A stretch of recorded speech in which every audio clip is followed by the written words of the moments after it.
Be ready. Start. Sir, before the House adjourned for lunch yesterday, I had started speaking on the Essential Commodities Amendment Bill. I have got here with me the bill as introduced. In the Statement of Objects and Reasons, the government pointed out that in certain cases it might be necessary for them not to avoid punishment prescribed in the law as it exists at present, but to forfeit a part of the deposit. This relates to minor offences under the Essential Commodities Act.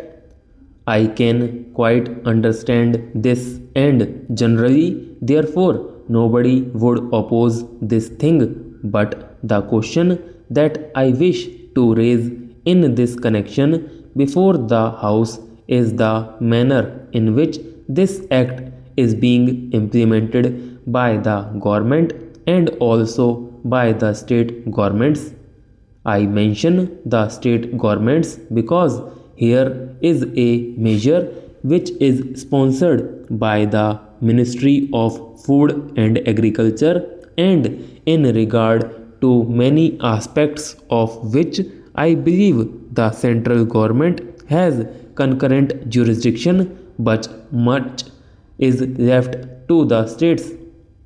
Our experience has been, especially in the states from which I come, namely West Bengal, that this act is not implemented properly by the state authorities because of various connections of certain people high up with the big business and other indulging in speculation, hoarding, and so on.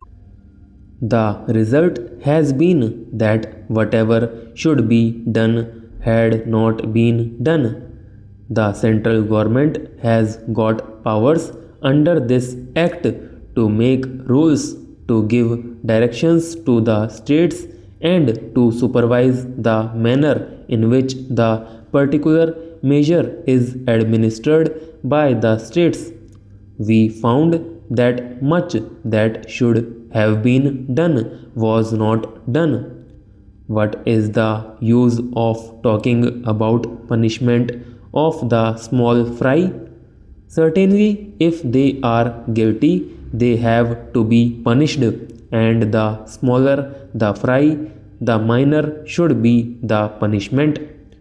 I agree there, but the point is that the act is not properly implemented.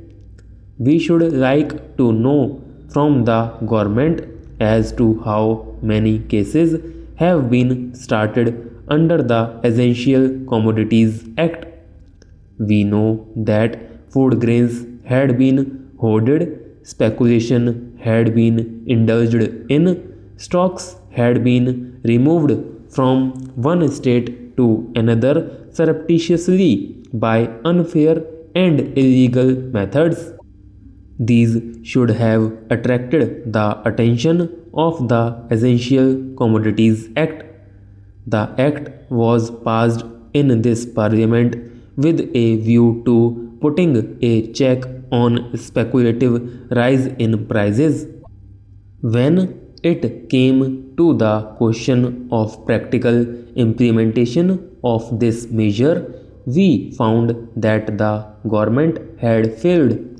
Now government should say something about it.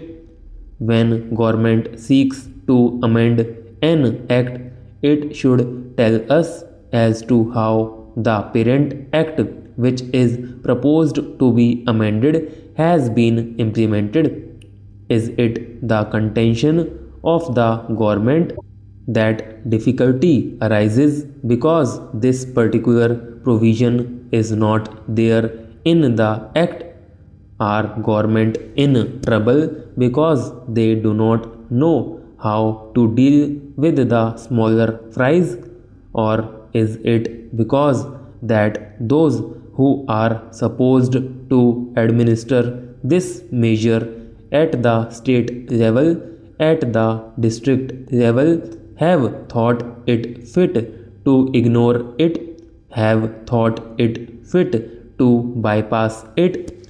If any measure of the central government was needed for controlling the price of food grains and ensuring the supply of essential commodities to the community, it is the Essential Commodities Act.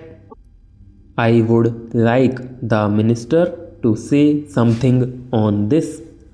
I know that he was not here at the time when we passed this measure, nor was he there when the Essential Commodities Act was bypassed by many state governments.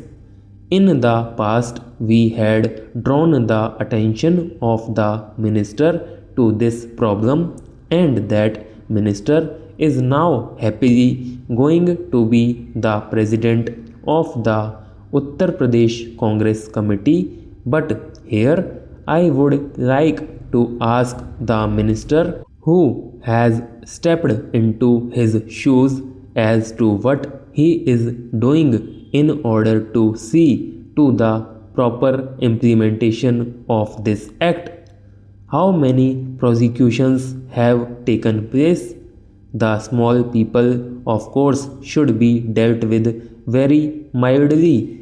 I agree and I support the measure, but taking the law as it is today without this amendment, it empowers government to deal with very effectively so far as the provisions of the law go with the big traders, wholesalers, and profiteers. I would like to know as to how they have dealt with them. How many are in jail today? How many have paid fine? How many have suffered imprisonment? How many licenses have been cancelled as a result of malpractices, corruption, profiteering, and so on, all of which are provided for under this bill? We are entitled to know.